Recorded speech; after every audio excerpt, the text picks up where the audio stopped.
Leanne Jones too from Bell Direct also joining us today. Leanne, great to see you as well. As always, thank you. On the market, what did you make of the pretty poor performance today? Bridie, look, it certainly was a very disappointing performance today. I think reflecting a lack of confidence coming through from investors. We have actually now given up all of the gains that we've previously seen this year, now trading down about 0.7% for the year. Really weighed down by a number of factors. Of course, we had those lower leads coming through from Wall Street this morning. Of course, that translated across onto our market. And as you mentioned, that materials sector really continuing to weigh after we did see that iron ore price falling again to $70 a tonne. Now it was down another 2.2% overnight. So certainly did see some pressure on some of those iron ore players, the likes of BC Iron, Fortescue, BHP and Rio. Although it was quite interesting to see Atlas Iron was the best performer in that materials sector. If we look at some of those gold stocks, again, gold was down about 1.2% overnight. And we also did continue to see those gold stocks weighing on that materials sector. If we look at some of that data that came out today, I think that also added pressure on the market. Of course, over in China, we saw that flash manufacturing read coming in below expectations. So I think that's certainly adding further concerns about a potential slowdown over in the Chinese economy. But of course, we also had that Japanese manufacturing data, which came in below expectations as well. So really both of those readings are not adding any positivity to the market today, certainly not helping out that materials sector either.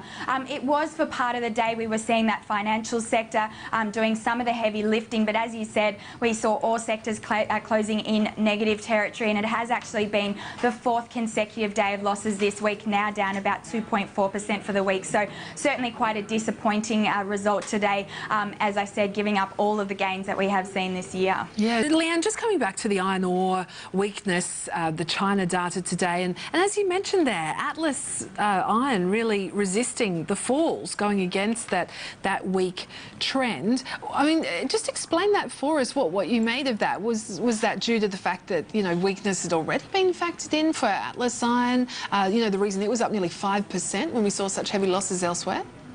Bridie, I do think you've probably hit the nail on the head there. I think that potentially we have actually seen a lot of the weakness factored into the share price now. If we look at the iron ore price, as I mentioned, trading at 5.5-year lows at $70 a tonne now, it does look like we have seen, of course, heavy falls. It's down about 48% since the start of the year. If we look at the performance of Atlas Iron, though, we have actually seen falls almost double to what we've seen in that iron ore price. So Atlas Iron is down about 82% since the start of the year. Of course, it is the highest cost producer out of those iron ore players. Its break-even price sits at about $79 a tonne. So that iron ore price obviously sitting well below that at $70 a tonne. So certainly is very vulnerable to weakness in that share price. But I do think that it potentially has already been factored into the share price, given the heavy falls that we have actually seen. So it was certainly an interesting performance today, but I do think that given the fact that we have seen this weakness factored in, if we look at BC Iron, another high cost producer that has a break-even price at a similar level, we've seen that share price down about 90% since the start of the year. Again, I think potentially starting to see that weakness in the iron ore price starting to be factored in. With BC Iron, we've actually seen the 8th consecutive day of losses. It's actually lost about 40% over the last 8 days or so. So it's really come under significant selling pressure, as has Atlas Iron. So I do think even though we can expect to see some further weakness in that iron ore price short term, particularly after the data that has come out today, and of course the data that came out from China earlier in the week pointing to a slowdown in the economy, I do think that we can continue to see weakness in the short term, but potentially looks like it might actually be starting to be factored in terms of some of those higher cost producers. So it will certainly be one to keep an eye on, I think. Back to BHP's AGM today, because I mean there's lots to talk about with that. Leanne, wanted to get your thoughts too, talking about their China growth rate, expecting it to slow over the midterm, but still, you know, saying it's going to remain a major driver of global growth, talking about capital returns as well. What were the key takeouts for you from that BHP AGM today? Bridie, look, I think there were no real surprises that came out of the AGM, but I think most of the commentary did actually look quite positive, some of what you have actually touched on. One of the key points that we were looking out for, of course, being the elephant in the room, the iron ore price. Of course, them saying that they are seeing that China property sector slowing, but they do think that that will remain the big driver for global growth. So certainly an indication that they do remain very positive in terms of the outlook for the Chinese economy.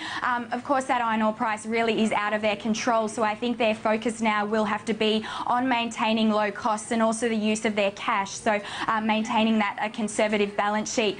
Secondly, we were actually looking for any update in terms of their guidance coming into FY15, but previously at their September quarterly update they actually said that guidance across all of their divisions had remained unchanged, and that did seem to be the message that came out today, so that seemed positive.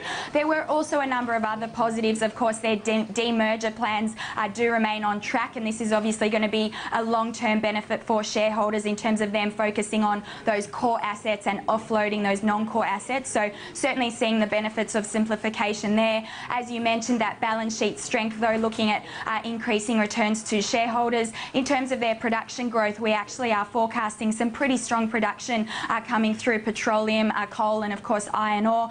And of course they are remaining at that low cost producing level, so certainly remain optimistic and actually do think they will be able to maintain any further falls and weakness in that iron ore price. So I think overall certainly reiterating that the underlying fundamentals within the company remain very strong, despite of course risks in terms of those falling commodity prices and iron ore prices, but I think the fundamentals do look very strong and certainly was reiterated in that commentary from the AGM today. All right, Leanne, we're going to have to leave it there. Thank you so much for that.